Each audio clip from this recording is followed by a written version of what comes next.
And welcome to Focus at Fanshawe College. We are at Fanshawe College, and this program highlights great stories and people impacting the community of Southwestern Ontario through Fanshawe College. And we are thrilled to welcome as our guest today, Steve Cordes, who is the Executive Director of Youth Opportunities Unlimited. Steve, I've admired your work for so long, and it's great to have you on Focus. You've been such a part of the London community. And we're going to talk today about how Youth Opportunities Unlimited and Fanshawe College work together on so many programs. Tell folks about Youth Opportunities Unlimited and what you do. You've been doing this for 32 years as executive director, but even before that, you were with Youth Opportunities Unlimited. What is Youth Opportunities Unlimited? Thanks so much, Jim. Youth Opportunities Unlimited, so many people know us as YOU. But the organization has been around since 1982, locally incorporated not-for-profit organization that was established to help young people who are in that catch-22 of can't get a job because they don't have experience, can't get experience without first getting a job. And many of your viewers probably know that the unemployment rate for young people entering the job market is typically quite a bit higher than the standard unemployment rate because that catch-22. So YOU was created, Youth Opportunities was created to help address that by providing employment skills training, job placement opportunities, job coaching for people to get jobs. And that's kind of how we started, and fundamentally that's still what we're about. Since 1982, we've kind of rounded out the services quite a bit by offering other supports that prevent people from even getting to that point of showing up for work one day. So housing programs, some other community support programs, a lot of social enterprise programs that we deliver now, because that's where we can create on-the-job experiences so people understand the job market when they show up for work. One of their challenges is showing up for work and saying, I don't know what people expect of me. I don't know. Do I wait to be told what to do? Is the boss always going to tell me what to do and then I just do it? How does this work? So with these social enterprise programs, we can provide quite structured employment opportunities for people to learn a specific trade, but also more generally learn what the world of work is all about. So a few years ago, Fanshawe moved downtown, and one of the highlight programs in our downtown location is Culinary Arts, which is a noted program for many years at Fanshawe College. And kind of everybody's favorite program, I must say here. Tell us how Fanshawe's Culinary Arts program has partnered with Youth Opportunities Unlimited. Well, we were one of the downtown neighbors when Fanshawe announced that they were coming downtown with the Culinary Arts program, and there was a big collective yay at Youth Opportunities Unlimited because we saw a great opportunity to just further enrich our partnerships with the college and specifically with this program. A big part of what we do at Youth Opportunities Unlimited, especially for people experiencing homelessness and people experiencing struggles, is provide daily food. So it's astounding how many meals this organization provides on a daily basis. Right now, probably a conservative estimate would be over 100 meals a day. When you look at dinner programs, you look at what we're doing at our shelter and what we're doing in our drop-in services still. It would be 100, maybe 120 up to 150 meals in a day. And these folks come to count on that. And for us to be able to do that effectively, we not only want to fill their belly, we want to fill their soul. And we also want to do it in a way that is healthy for them. So our partnerships with Fanshawe, actually on the Culinary Arts program, are pretty rich in that area. From our ongoing shelter operations, we can dig into in a moment, on over to even opportunities to get young people experienced in the trade and looking at culinary programming as a skilled trade area for them. But we have, for example, an image of two young people that have been a graduate from our program. And your viewers will see Ashley and Maddie. Yeah. Ashley and Maddie, at the time of this photo was taken, they are actually employees of Youth Opportunities Unlimited. And they actually are youth mentors at this time, training young people in that food program, now a full-blown cafe. It started off as jams and preserves. Now it's a full-blown cafe called the You Made It Cafe. And they're trainees. Well, for them, their career path wasn't just to end there.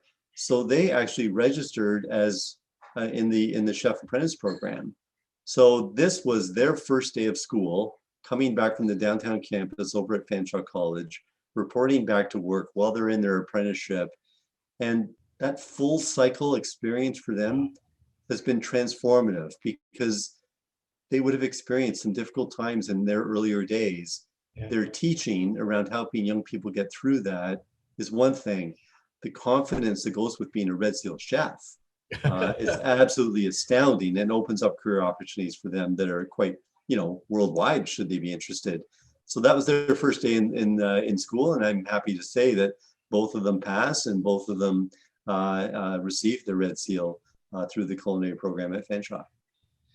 Wow, what a great story. Again, food being a foundation and it's sort of the knock on the door, but roof over the head is also important for your clients who are at this point of contact, and they're vulnerable, they're going through some difficult times. How are you putting a roof over their head? Well, one of the, I'd say, transformative projects that we've undertaken over the past while started with the City of London issuing a call for proposals for organizations to run a youth shelter. And Youth Opportunities was already providing affordable housing in our Cornerstone building. And that has been a tremendous success. There's 30 apartments there, but certainly it scratches the surface around young people finding housing if they're experiencing homelessness. And one of the impediments was there was no youth shelter. And the traditional shelters that are around also can be intimidating places for a young person. And so in so many cases, we're aware of young people that were choosing to sleep outside, choosing to sleep rough, choosing to stay in fundamentally unsafe situations because their perception was that the shelter would be less safe and more scary. And ultimately, they might be victimized in pretty horrific ways, so they wouldn't go. So when the city did its call for proposals, Youth Opportunities threw in a business plan. We were very serious about the space, but we expected to be, we plan to be a disruptor to the model. Because for us, shelter needs to be a very temporary space.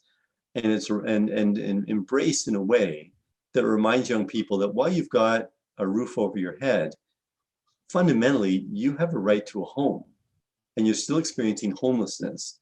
And this roof is safe, and this roof is all that it can be and needs to be right now for you. But it's not the end of your journey around homelessness. We need to find you a permanent location and a permanent home. So we created a business model that has led to a building that actually is a 30-bed shelter. And when I say we intended to be disruptive, what's disruptive about this shelter? There are a couple fundamental things. One is 30 individual rooms. So typically shelters have dorm-style housing. And so we knew that's a fundamental barrier to a lot of young people coming in for housing. They don't feel safe. So we created 30 rooms. We listened to what young people were saying. We listened to the research, and we acted on it. We created a space that was outside the downtown because there were already shelter options in the downtown area, and one that was close to residential, but not in the middle of a residential area. So it provided easy access and so on. So physically, it's on an acre of land, acre and a half of land on Clark Road, just south of Oxford Street, now occupying what used to be 3 abandoned homes. Along with that, it's a pet-friendly place. So I think since it opened up in August, we've had like 8 or 9 pets stay with us, knowing that the reality is that young people will not, even if it's for a temporary basis, many young people will not give up access to their pet to come into shelter. That being is the one being who's never broken their trust, Right, and loves them unconditionally, right? So they'll remain homeless. They'll choose to remain homeless rather than give up access to that pet. So we make room for the pets. And the other model that makes it somewhat disruptive also is that young people are actually engaged in other programs. Housing is the start of it, or sorry, the shelter is the start of it, but other steps around housing, around employment, training, and so on are fundamental as well. So we've had people staying in the shelter who are in some cases working on a full-time basis, and but still they don't have a place to live. And while they've gotten their brand new job, and their employer would have no idea that that employee is experiencing homelessness, they're staying in a shelter while Youth Opportunities staff are helping them find permanent housing. We have young people that are in our training programs. We have another young woman, her name is CeCe, who landed in London from a small town outside of London. Things started out okay. She ended up experiencing homelessness. She was connected into services at Youth Opportunities Unlimited, ended up in her shelter. CeCe wanted her story told, so we've written it up and told her story. And what she wanted to be told was that she never stopped dreaming about great opportunities for herself, and she was never stopped driving towards that success. But a lack of housing certainly created safety issues and barriers around any of that. So while she was in our program at the shelter, CeCe got engaged in our social enterprise programs at Youth Opportunities Unlimited, and she specifically wanted included in her write-up that her goal is to attend Fanshawe College in the fall and attend esthetician related programming. And, Nice. and so we're going to help her towards that path. Still, as a community, one of the things that is missing is more preemptive, more front-end services. So as a community, we've gotten very good at responding to a critical issue. So if it's self-harm, if it's an addictions issue that has been life-threatening, there are supports that kick in very quickly. Where I think we still lack supports is actually around how do we provide wellness supports for people that are functional, people that are doing okay, but need support to really flourish. And we don't as a community do well on that front yet. We wait until something becomes critical, till somebody experiences homelessness, till somebody experiences a significant mental health break. And then there's a care to take them off of that edge, but not a care to help them find their way to flourishing. I think there's great opportunities for organizations like YOU and other community groups to partner with mental health providers more on an ongoing basis, so that when people are struggling with mental health therapy models, that there's a therapeutic model in place for people, access to ongoing medications, people that experience homelessness or just marginalized existences, ongoing access to prescription refills become very difficult. And we've seen a lot of instances where people go off medications, or they're off because the prescription runs out, they don't have access to healthcare, they can't line up at a walk-in clinic for several hours to get a renewed prescription, because maybe they are going to school, maybe they are going to work, maybe they've got other community appointments. Or as young people often tell me too, and tell our staff, maybe at that time, their mental health feels good enough that they don't believe they need that support anymore. In reality, they do, but their wellness feels pretty good at that time. And so they allow medications and care to lapse because they don't believe that right now is the time where they need these supports. So we need a more consistent framework. One of the images that I was able to send you was a young woman who was leading a teaching program in our You Made It Cafe. And that woman goes back to a few of the threads we've talked about.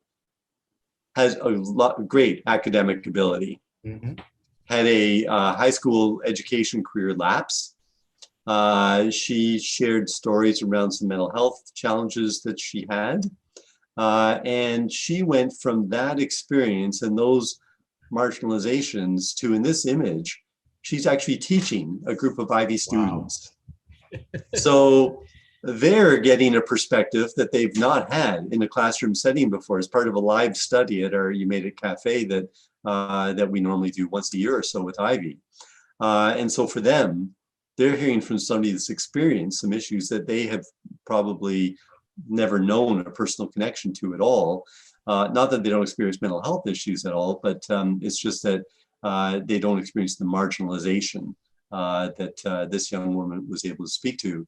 And at the time that she's speaking to them, she was actually in a dual credit program where she was completing her high school diploma at the same time that she was taking a post-secondary course actually at Western University. So for her overall wellness, no one thing is a panacea. Right. But for her to be able to stand there and be in a position of expertise rather than always in a position of receiving services meant so much for her wellness, whether it was this speaking engagement, coaching young people, other speaking engagements that we help expose people to as part of their own development. All together creates wellness that helps ground some of that mental health challenge that people have, right?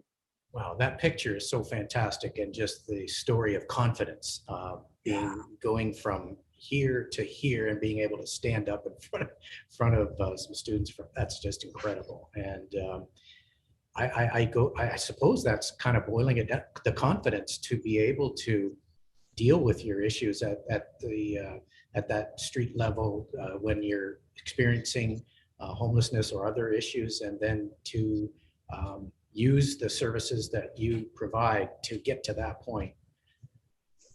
Exactly. It must make you feel great. You know, absolutely.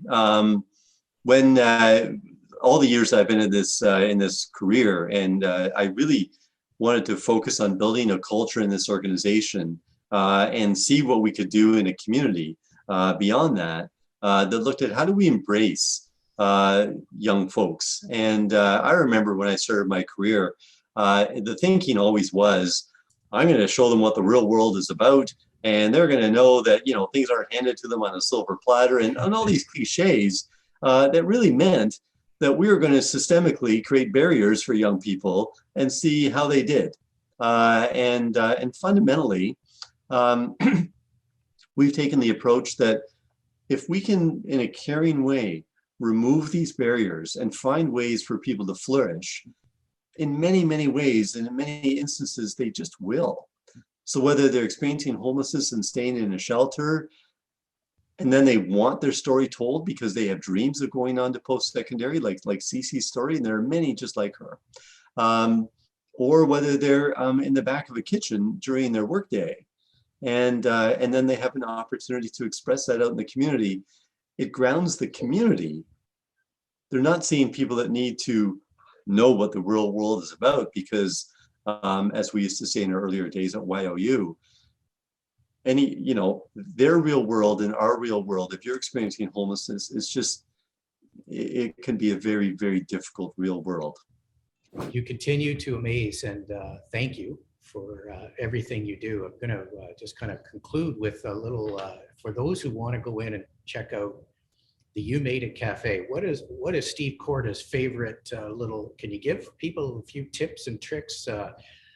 I'll give one for me, and that's barbecue sauce with the secret ingredient being coffee, which you guys make down there and have for years. What is your favorite You Made It Cafe treat or tip that you can give people? Absolutely. Well, you mentioned the breakfast bagel. Yeah, the best. Oh my, yeah. We get told over and over it's the best breakfast sandwich in the city. So that's high up on my list. There's something called a Buddha bowl. Okay. And that's a fairly new item, so I love it. And on the preserve side, triple berry jam and peach salsa. Peach salsa is a pretty unique product because it's got the peach, but it's got some bite to it. Yeah. So it's awesome on chicken. I use it actually a bit of a chef, a bit of a cook myself, and so not a chef. And so I actually barbecue or grill stuffed chicken breasts with this peach salsa in the chicken breast, and oh my God, it's pretty awesome. It is. You guys have so many awesome things going on there, and it's right at the corner of Richmond and York. You can't miss it. And it's in that heritage building. Congratulations on everything, Steve. Thank you for all you've done for the community, but also thank you for trusting Fanshawe in the partnerships for our culinary arts programs, and just so it's such a natural fit, and we look forward to many more years. So thank you for joining us today on Focus on Fanshawe. Such a pleasure. Thank you, Jim.